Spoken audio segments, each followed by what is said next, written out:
There's a great debate going on now about extraterrestrials, space travelers, space people.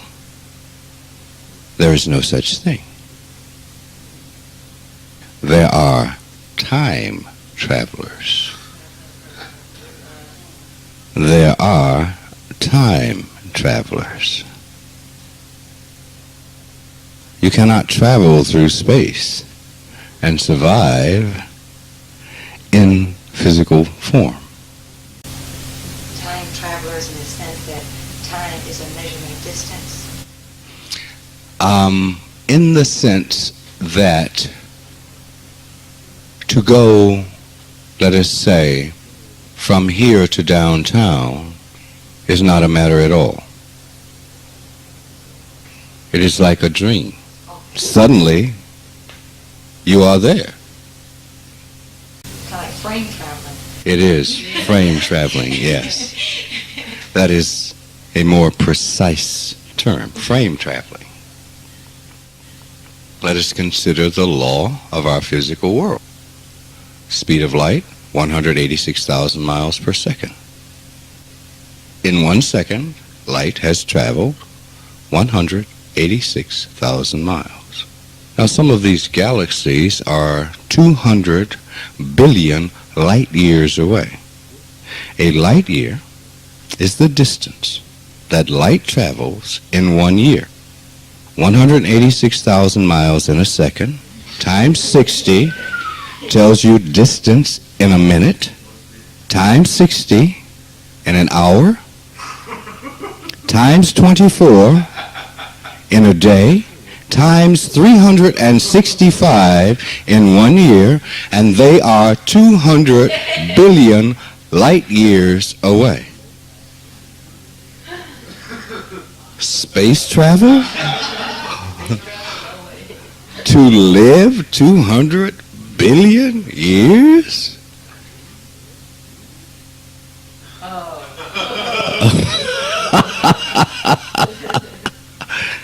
You would have to start coming before you were born.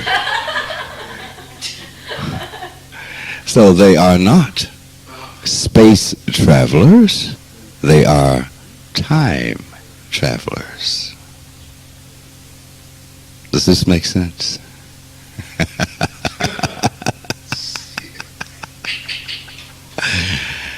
We have little pictures of what they look like.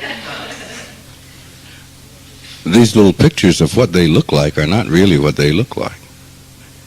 They are unique to another system of vibration. Therefore, you must interpret that vibration within this framework and get a natural distortion.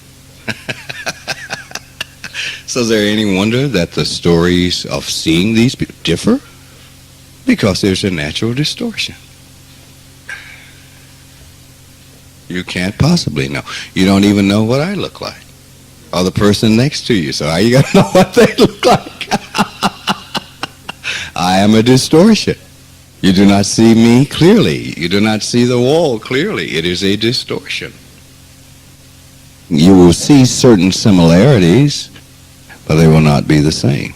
In reports of their sighting, you will see similarity. There may be a similarity of the eyes,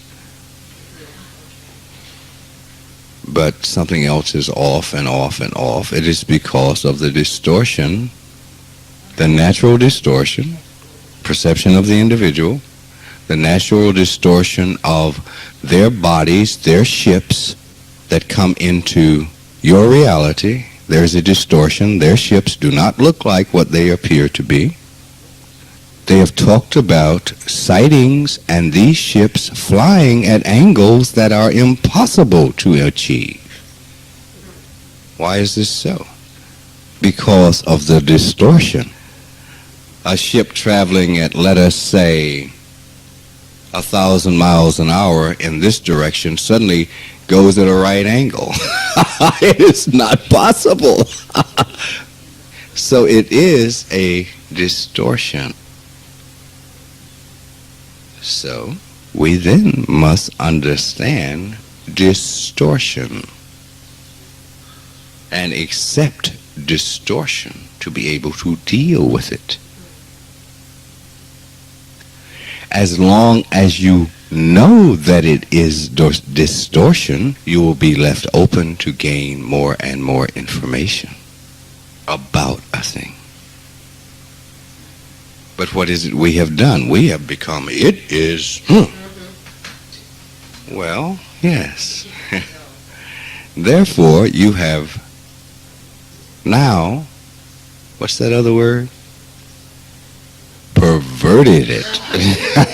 It was initially distorted, now you have perverted it.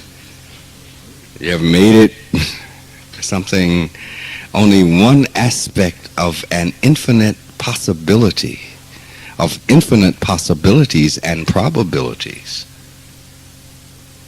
So, now we must shake that I know and say, it seems to be. And we must believe that it seems to be in order to gain more information. I will say again, in terms of pure physics, you perceive groups of atoms at one point in infinity.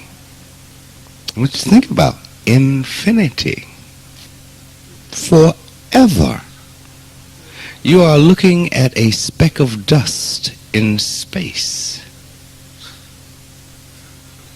Consider this. And saying that that speck of dust is reality. So you have literally cut off infinity minus one. That is an impossible thing, but it is to give you a frame to use. Infinity. It is like taking one hydrogen molecule and looking at that hydrogen molecule in the ocean of water. You have any idea how many hydrogen molecules there must be in the ocean? Right, you have no idea. So many. God. And you take one and say, this is correct. This is the ocean. It's all right if you say it is one hydrogen molecule. But to say that it is the ocean, because the ocean is defined by many things. Little oxygen molecules, fish, plants. The ocean is defined by many things. You see my point?